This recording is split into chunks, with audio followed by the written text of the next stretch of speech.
ഇവിടെ വ്യത്യസ്തമായൊരു അനുഭവമായിരിക്കും. കാരണം കേരളത്തിൽ ഇതുപോലെ കേവ് ആസ്വദിക്കാൻ വേണ്ടി കഴിയുന്ന മറ്റൊരു ഇതുപോലെ ഫുൾ കവേർഡ് ആയിട്ടുള്ള പ്രകൃതിദത്തമായിട്ടുള്ള ഒരു കേവ് ആസ്വദിക്കാൻ കഴിയുന്ന ഒരു അന്തരീക്ഷം വേറെയില്ല. പക്ഷേ ഇതിൻ്റെ താഴെ പേരാമ്പ്ര ഹയർ സെക്കൻഡറി സ്കൂളിൻ്റെ ഗ്രൗണ്ടിലൊക്കെ ഒരുപാട് നന്നങ്ങാറികളും അതുപോലെയുള്ള ഭരണികളും അങ്ങനെ പല കാര്യങ്ങളും കണ്ടെത്തിയിട്ടുണ്ട്.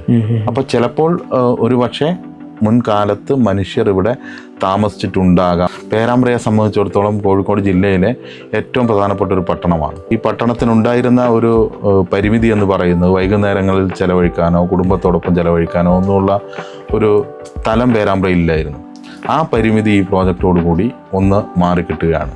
വനം മന്ത്രി തറക്കല്ലിട്ട് പ്രവൃത്തി ആരംഭിച്ചിരിക്കുന്ന ടൈഗർ സഫാരി പാർക്ക്, ബാംഗ്ലൂർ കഴിഞ്ഞാൽ പിന്നെ ടൈഗർ സഫാരി പാർക്ക് പേരാമ്പ്രയിലേക്ക് വരികയാണ്. എല്ലാവർക്കും നമസ്കാരം. കേരള ടൂറിസം ഇൻഫ്രാസ്ട്രക്ചർ ലിമിറ്റഡിൻ്റെ ചെയർമാനും നമുക്കെല്ലാം സുപരിചിതമായിട്ടുള്ള SK ആണ് നമ്മളോടൊപ്പം ഉള്ളത്. നമസ്കാരം SK. നമസ്കാരം. നമ്മൾ പല രീതിയിൽ ഇൻ്റർവ്യൂസ് ചെയ്തിട്ടുണ്ട്. നമ്മൾ ഓഫീസിൽ നിന്നും സ്റ്റുഡിയോ നിന്നൊക്കെ ചെയ്തിട്ടുണ്ട്, അല്ലെങ്കിൽ നമ്മൾ പല സ്ഥലങ്ങളിൽ പോയി ചെയ്തിട്ടുണ്ട്. പക്ഷെ ഇതുപോലൊരു കേരളത്തിലെ തന്നെ ഏറ്റവും വലിയ പ്രകൃതിദത്ത ഗുഹയിലൊക്കെ ഇരുന്നിട്ട് ചെയ്യുന്ന സമയത്ത് കിട്ടുന്ന ഒരു സന്തോഷം ഭയങ്കര ഹൈ ആണ്. അതിനൊരു അവസരം ഒരുക്കി തന്ന SKയോട് ആദ്യം തന്നെ ഒരു താങ്ക്സ് പറയുകയാണ്. സോ ഇപ്പോൾ നമ്മുടെ പേരാമ്പ്രയ്ക്ക് തന്നെ ഏറ്റവും വലിയൊരു പ്രൊജക്റ്റ് വന്നിരിക്കുകയാണ് നമ്മുടെ ചേർമല ടൂറിസമായിട്ട് ബന്ധപ്പെട്ടിട്ട്. അപ്പോൾ അതിൻ്റെ ഭാഗമായിട്ട് ഇങ്ങനെ വരുന്ന സമയത്ത് നമുക്കിതിൻ്റെ ഇനോഗ്രേഷനും കാര്യങ്ങളും നടക്കാൻ പോവുകയാണ്. സത്യത്തിൽ എങ്ങനെയാണ് ഈ ഒരു പ്രൊജക്റ്റ് രൂപം കൊള്ളുന്നത്? സൂചിപ്പിച്ച പോലെ തന്നെ നമ്മൾ വ്യത്യസ്തമായൊരു അന്തരീക്ഷത്തിൽ നിന്നുകൊണ്ടാണ് ഈ പരിപാടി ജനങ്ങളിലേക്ക് എത്തിക്കുന്നത്. ഇത് കേരളത്തിലെ ഏറ്റവും വലിയ പ്രകൃതിദത്ത ഗുഹയായിട്ടാണ് അറിയപ്പെടുന്നത്. ഈ ഗുഹയ്ക്കകത്ത് ആളുകൾക്ക് കടക്കാൻ വേണ്ടി കഴിയില്ലായിരുന്നു. മുമ്പ് ആളുകൾ പലരും ഈ പ്രദേശത്തുകാരൊക്കെ ഇതിൻ്റെ ഉള്ളിലേക്കൊക്കെ വന്നിട്ടുണ്ട് എന്നൊക്കെ പറയുകയല്ലാതെ വന്നിട്ടുണ്ട്. പക്ഷേ അതൊന്നും സാധാരണക്കാർക്ക് ഒരിക്കലും ഇതിൻ്റെ അകത്ത് കയറി വരാനോ അല്ലെങ്കിൽ ഇങ്ങനെ ഇരിക്കാനോ ഒന്നും കഴിയുന്ന യാതൊരു അന്തരീക്ഷവും ഉണ്ടായിരുന്നില്ല. അവിടെയാണ് നേരത്തെ ഇവിടെ ടൂറിസം പ്രോജക്റ്റിനെ കുറിച്ചുള്ള ഒരു ആലോചന വരുന്നു. ആ ആലോചനയുടെ ഭാഗമായി ടൂറിസം പ്രോജക്റ്റ് ഇവിടെ ലഭിക്കാൻ തന്നെ ഇടയായത് ഇവിടെ ഒരു വലിയ ഗുഹയുണ്ട് എന്ന ഒരു സങ്കല്പത്തിൻ്റെ തന്നെ അടിസ്ഥാനത്തിലാണ്. അങ്ങനെ പിന്നീട് ടൂറിസം ഡിപ്പാർട്ട്മെൻറ്റ് ഇവിടെ പരിശോധന നടത്തുകയും ആ പരിശോധനയിൽ ഗുഹയുടെ കാര്യങ്ങൾ കണ്ടെത്തുകയും തുടർന്ന് പുരാവസ്തു വകുപ്പ് ഇതിനകത്ത് ഖനനം നടത്തുകയും അതിൻ്റെ അടിസ്ഥാനത്തിലാണ് എക്കൽ നീക്കിക്കൊണ്ട് ആളുകൾക്ക് പ്രവേശിക്കാൻ കഴിയുന്ന രീതിയിൽ ഈ ഗുഹ മാറുന്നത്. അതോടൊപ്പമാണ് പിന്നീട് ഇതിൻ്റെ ഭാഗമായി തന്നെ ഈ ഗുഹയോട് ചേർന്നുകൊണ്ട് ചേർമല കേവ് പാർക്ക് എന്ന ആശയം ഉയർന്നു വരികയും അതിൻ്റെ ഭാഗമായി കേവ് പാർക്ക് പ്രവർത്തനം ആരംഭിക്കുകയും കേരള ടൂറിസം ഡിപ്പാർട്ട്മെൻറ്റ് പ്രത്യേകിച്ച് മന്ത്രി ശ്രീ PM മുഹമ്മദ് റിയാസ്, ഇവിടുത്തെ MLA ആയിട്ടുള്ള ശ്രീ TP രാമകൃഷ്ണൻ എല്ലാവരുടെയും വലിയ പിന്തുണയോടുകൂടിയാണ് ഈ പ്രോജക്റ്റ് മുന്നോട്ട് പോകുന്നത്. ഇവിടെ വ്യത്യസ്തമായൊരു അനുഭവമായിരിക്കും. കാരണം കേരളത്തിൽ ഇതുപോലെ കേവ് ആസ്വദിക്കാൻ വേണ്ടി കഴിയുന്ന മറ്റൊരു ഇതുപോലെ ഫുൾ കവേർഡ് ആയിട്ടുള്ള പ്രകൃതിദത്തമായിട്ടുള്ള ഒരു കേവ് ആസ്വദിക്കാൻ കഴിയുന്ന ഒരു അന്തരീക്ഷം വേറെയില്ല. അത് പുറത്തുനിന്നുള്ള സഞ്ചാരികൾക്കുൾപ്പെടെ വളരെ ആകർഷകമായിരിക്കും എന്ന കാര്യത്തിൽ തർക്കമില്ല. മാത്രമല്ല നമ്മളിപ്പോൾ ഇതിൻ്റെ ഒരു 10% മാത്രമാണ് പണി പൂർത്തീകരിച്ചിട്ടുള്ളത്. ഇനി ഇതിൻ്റെ പൂർണ്ണമായ പണിയിലേക്ക് കടക്കാൻ വേണ്ടി പോവുകയാണ്. ആ വർക്കിൻ്റെ DPR ഉൾപ്പെടെ തയ്യാറാക്കപ്പെട്ട് കഴിഞ്ഞു. അത് ഈ പ്രോജക്റ്റിൻ്റെ സെക്കൻഡ് ഫേസാണ്. ഫസ്റ്റ് ഫേസിൻ്റെ ഉദ്ഘാടനമാണ് ഇപ്പോൾ നടക്കാൻ വേണ്ടി പോകുന്നത്. പാർക്കിൻ്റെ ഉദ്ഘാടനമാണ്. ആ പാർക്കിൽ ആംഫി തിയേറ്ററുണ്ട്. വലിയ ഒരു തിയേറ്റർ എന്നുള്ള നിലയിൽ അവിടെ വരുന്ന സഞ്ചാരികൾക്ക് പരിപാടികൾ ആസ്വദിക്കാനും ഒക്കെയുള്ള സാഹചര്യം അവിടെ ഉണ്ട്. പിന്നെ മനോഹരമായ കാഴ്ചയാണ്. ഓരോ സമയത്തും ഏതാണ്ട് 360 ഡിഗ്രിയിൽ തന്നെ പ്രകൃതി നിരീക്ഷണത്തിന് സാധിക്കുന്ന രീതിയിൽ മനോഹരമായ കാഴ്ച, ദൂരക്കാഴ്ച ലഭ്യമാകുന്നതാണ്. തുടർന്ന് വിവിധ അഡ്വഞ്ചർ ആക്ടിവിറ്റീസ് ഉൾപ്പെടെയുള്ള കാര്യങ്ങൾ അവിടെ വരാൻ വേണ്ടി പോവുകയാണ്.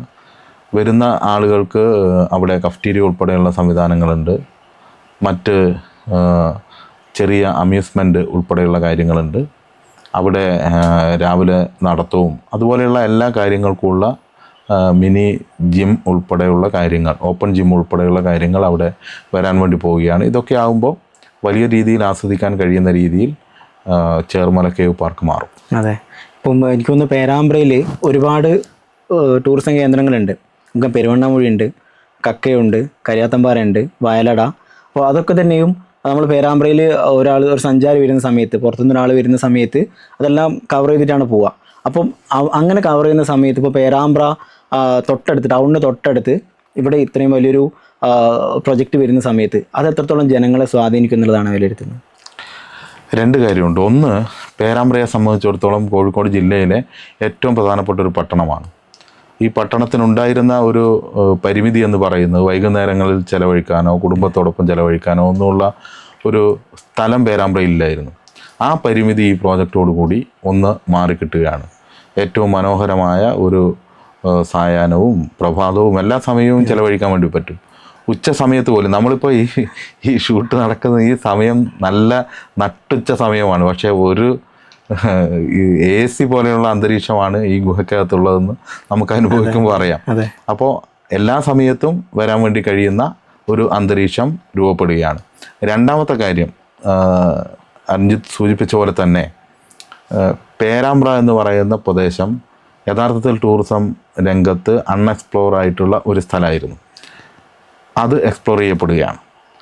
അത് വ്യത്യസ്തമായ, യഥാർത്ഥത്തിൽ കേരളത്തിലെ എല്ലാ ടൂറിസം ഡെസ്റ്റിനേഷനുകളുടെയും മിനിയേച്ചറുകളോ പൂർണ്ണരൂപങ്ങളോ പേരാമ്പ്രയ്ക്ക് ചുറ്റളവിലുണ്ട്. അതിലൊന്ന് ഈ കേവ് പാർക്കാണ്. ഈ കേവ് ആസ്വദിക്കാൻ വേണ്ടി കഴിയും. രണ്ടാമത്തേതാണ് ഇപ്പോൾ കഴിഞ്ഞ ദിവസം തന്നെ വനം മന്ത്രി തറക്കല്ലിട്ട് പ്രവൃത്തി ആരംഭിച്ചിരിക്കുന്ന ടൈഗർ സഫാരി പാർക്ക്. ബാംഗ്ലൂർ കഴിഞ്ഞാൽ പിന്നെ ടൈഗർ സഫാരി പാർക്ക് പേരാമ്പ്രയിലേക്ക് വരികയാണ്. അവിടെ ഫോറസ്റ്റ് ആസ്വദിക്കാനുള്ള സൗകര്യമുണ്ട്. അത് കഴിഞ്ഞാൽ നമ്മൾ കാണേണ്ടത് പിന്നെ ആവളപ്പാണ്ടി. റെസ്പോൺസിബിൾ ടൂറിസത്തിൻ്റെ എല്ലാം വിശാലമായ സാധ്യതയുണ്ട്. കോഴിക്കോട് ജില്ലയിലെ ഏറ്റവും പ്രധാനപ്പെട്ട നെല്ലറയാണ്.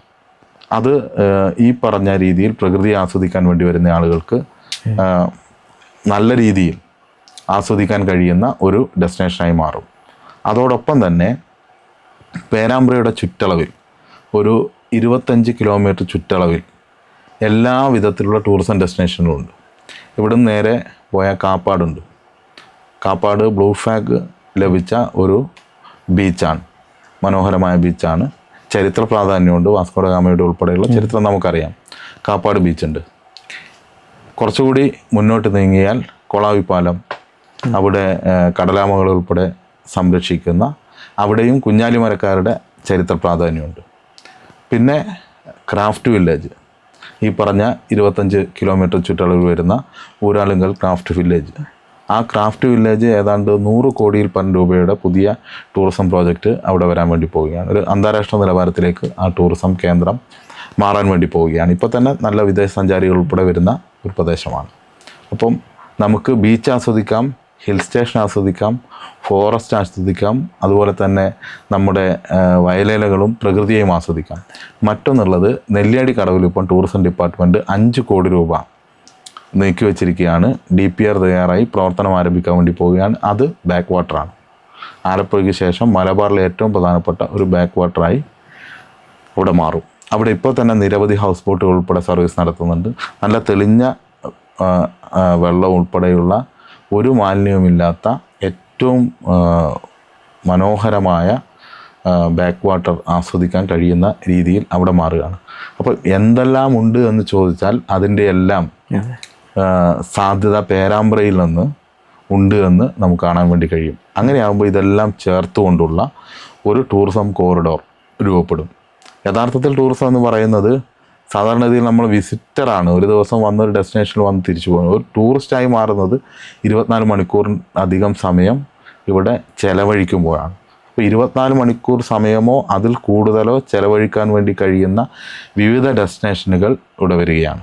അതോടൊപ്പം താങ്കൾ നേരത്തെ സൂചിപ്പിച്ച പോലെ തന്നെ നമ്മുടെ കരിയാത്തമ്പാറയും അതുപോലെ തന്നെ വയലടയും പെരുവണ്ണമൊഴി ഡാമും ഇങ്ങനെയുള്ള വ്യത്യസ്തമായ ഈ പ്രദേശത്തിനൊക്കെ വിവിധങ്ങളായ പ്രത്യേകതയുണ്ട്. വയലട മിനി ഊട്ടി എന്ന് പറയുന്നു, അപ്പുറത്ത് മിനി സ്വിറ്റ്സർലാൻഡ് എന്ന് പറയുന്നു. അങ്ങനെയൊക്കെയുള്ള പ്രകൃതി സൗന്ദര്യമുള്ള പ്രദേശങ്ങളാണ്. അപ്പോൾ ഇതൊക്കെ ചേർത്ത് കൊണ്ടുവരുന്ന ഒരു കോറിഡോർ ഇവിടെ രൂപപ്പെട്ട് വരികയാണ്. ടൂറിസം ഡിപ്പാർട്ട്മെൻറ്റ് വലിയ രീതിയിൽ അതിന് ഫണ്ടിങ് നൽകിയിട്ടുണ്ട്, പിന്തുണ നൽകിയിട്ടുണ്ട്, ബഹുജനങ്ങളുടെ ആകെ പിന്തുണയുണ്ട്. അതുകൊണ്ട് പേരാമ്പ്രയെ സംബന്ധിച്ചിടത്തോളം ടൂറിസം രംഗത്ത് വലിയ വളർച്ച ഉണ്ടാകാൻ വേണ്ടി പോവുകയാണ്. അതിൻ്റെ ഒരു തുടക്കമാണ് ഈ പ്രോജക്റ്റുകളെല്ലാം. അതെ, ഇപ്പോൾ SK സൂചിപ്പിച്ചു, നമ്മുടെ കാപ്പാട് ഒരു ചരിത്ര പ്രാധാന്യമുള്ളൊരു സ്ഥലമാണ്.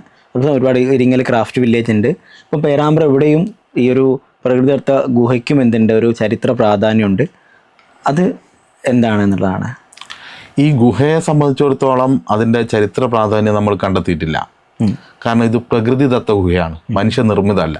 സാധാരണ ഗുഹകൾ നമ്മളൊക്കെ നാട്ടുപുറത്തൊക്കെ ഗുഹ കണ്ടെത്തി എന്ന് പറയുമ്പോൾ അത് പഴയ ഈ മനുഷ്യനെ മറവ് ചെയ്തിട്ടുള്ള ശവകുടീരങ്ങളും മറ്റുമൊക്കെ ആയിരിക്കും, ചെറിയ പ്രദേശമായിരിക്കും.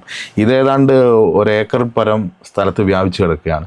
നമുക്കിപ്പോൾ ഇങ്ങനെ ഇരിക്കാനും ഇതിനകത്ത് നിൽക്കാനും ഒക്കെ പറ്റുന്നുണ്ടല്ലോ, അത്രയും വലുപ്പമുണ്ട്. ഇത് പ്രകൃതി തന്നെ രൂപപ്പെടുത്തിയിരുന്നു. അതുകൊണ്ട് ഇതിൻ്റെ ചരിത്ര പശ്ചാത്തലം നമുക്ക് പറയാൻ വേണ്ടി പറ്റില്ല. പക്ഷേ ഇതിൻ്റെ താഴെ പേരാമ്പ്ര ഹയർ സെക്കൻഡറി സ്കൂളിൻ്റെ ഗ്രൗണ്ടിലൊക്കെ ഒരുപാട് നന്നങ്ങാറികളും അതുപോലെയുള്ള ഭരണികളും അങ്ങനെ പല കാര്യങ്ങളും കണ്ടെത്തിയിട്ടുണ്ട്. അപ്പോൾ ചിലപ്പോൾ ഒരു പക്ഷേ മുൻകാലത്ത് മനുഷ്യർ ഇവിടെ താമസിച്ചിട്ടുണ്ടാകാം. അതിന് ഒരു അവശേഷിപ്പുകളും ഇതിനകത്തുനിന്ന് കിട്ടിയിട്ടില്ല, പക്ഷെ ഉണ്ടായേക്കാം. പിന്നെ ഈ ചേർമലയുമായി ബന്ധപ്പെട്ട ഒരുപാട് ഐതിഹ്യങ്ങൾ, ചേർമലയുമായി ചേർന്ന് നിൽക്കുന്നതാണ് താഴെയുള്ള നരിക്കിലാപ്പുഴയും. പണ്ട് പാണ്ഡവർ വന്നിരുന്നു, പാഞ്ചാലിക്ക് കുളിക്കാൻ വേണ്ടി അവിടെ ഒരു തടാകം നിർമ്മിക്കപ്പെടുന്നു, അതാണ് നരിക്കിലാപ്പുഴ. അവിടുന്ന് ആ തടാകം നിർമ്മിക്കാനുള്ള ചേറാണ് ഇങ്ങോട്ട് കൊണ്ടുവന്ന് ചേർമലയായി മാറുന്നത് എന്നൊക്കെയുള്ള രീതിയിലുള്ള സംസാരങ്ങളുണ്ട്. പിന്നെ ഉദയനൻ്റെ കാൽപ്പാടുകൾ എന്നൊക്കെ പറഞ്ഞിവിടെ ചില അടയാളങ്ങളൊക്കെ ഉണ്ടായിരുന്നു. അപ്പോൾ ആ രീതിയിലുള്ള ചില നമ്മുടെ ഓരോ പ്രദേശത്തെക്കുറിച്ചും ഇങ്ങനെ ചില ഐതിഹ്യങ്ങളിലൂടെയൊക്കെ നമ്മൾ കേൾക്കുന്ന കാര്യങ്ങളൊക്കെ ഉണ്ട്.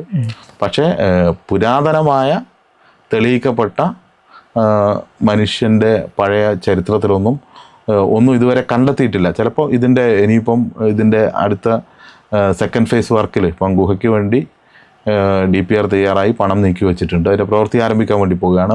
അത് ഏതെങ്കിലും രീതിയിൽ ചരിത്ര പ്രാധാന്യമുള്ള എന്തെങ്കിലും വസ്തുത കണ്ടെത്തുമെന്ന് പറയാൻ പറ്റില്ല. പക്ഷേ ഇപ്പോഴത്തെ നിലയിലൊന്നുമില്ല. ഇപ്പം എനിക്ക് തോന്നുന്നു ഇപ്പോൾ ഒരുപാട് ജനങ്ങൾ ഇവിടേക്ക് എന്ത് ചെയ്യും, ടൂറിസ്റ്റുമായി ബന്ധപ്പെട്ട് ഇത് കാണാനും ആസ്വദിക്കാനൊക്കെ വരും. അപ്പോൾ അതിൽ ഏറ്റവും കൂടുതൽ ഉണ്ടാവേണ്ടത് യൂത്തും സ്റ്റുഡൻസുമാണ്. ഇപ്പോൾ യൂത്തിനെ ഇപ്പോൾ സംബന്ധിച്ചിടത്തോളം ഇപ്പോൾ ഏറ്റവും കൂടുതൽ അവർ ഒരു ചായ കുടിക്കുക എന്നുള്ളത് ഒരു വൈബായി മാറി. പേരാമ്പ്ര ബൈപ്പാസ് ഉണ്ട്, ഭയങ്കരമായ ഒരു ടീ ഹബ്ബായി മാറി. അവരെ ഒരു മൈൻഡ് സെറ്റേ കുറേ കൂടെ ഒരു വൈബ് ആ രീതിക്ക് ഫിക്സായി. അപ്പോൾ അവരിവിടേക്ക് വരുന്ന സമയത്ത് ഇപ്പോൾ അവരെപ്പോഴും ഒരു എൻ്റർടൈൻമെൻറ്റ് വേണം, അല്ലെങ്കിൽ ഇപ്പം ഒരു ടീ സ്പോട്ട് ഉണ്ടാവണം എന്നൊക്കെ ആഗ്രഹിക്കുന്നുണ്ടാവും. അങ്ങനെ എന്തെങ്കിലും പദ്ധതികൾ ഇവിടെ ഇതുവരെ ബന്ധപ്പെട്ടിട്ട് കണക്ട് ചെയ്യുന്നുണ്ടോ? തീർച്ചയായും 2 കാര്യമുണ്ട്. ഒന്ന്, ഇവിടെ ആ പാർക്കിനകത്ത് തന്നെ കഫ്റ്റീരിയകളുണ്ട്. ആ കഫ്റ്റീരിയകൾ ഇപ്പോൾ തുറന്ന് പ്രവർത്തനം ആരംഭിക്കും. അതോടുകൂടി ഇത്തരം കാര്യങ്ങൾക്ക് സൗകര്യപ്രദമായൊരു പ്രദേശമായി മാറും. അതോടൊപ്പം പുറത്ത് ഇപ്പോൾ തന്നെ ഉദ്ഘാടനത്തിന് മുമ്പ് തന്നെ ചില സ്ഥാപനങ്ങൾ ആരംഭിച്ച് കഴിഞ്ഞു. പിന്നെ ഈ പ്രദേശത്തുകാരായ ആളുകൾക്കും അവരുടെ ഉൽപ്പന്നങ്ങൾ, ഈ കുട്ട പോലെയുള്ള ഉൽപ്പന്നങ്ങളൊക്കെ ഉൽപ്പാദിപ്പിക്കുന്ന ആളുകളാണ്, അവരുടെ ഉൽപ്പന്നങ്ങൾ കൂടി വിൽക്കാനുള്ള ഒരു സൗകര്യം ഇതിൻ്റെ ഭാഗത്തു നിന്നുണ്ടാവും. അപ്പോൾ അവർക്ക് കൂടി സഹായകരമാവും.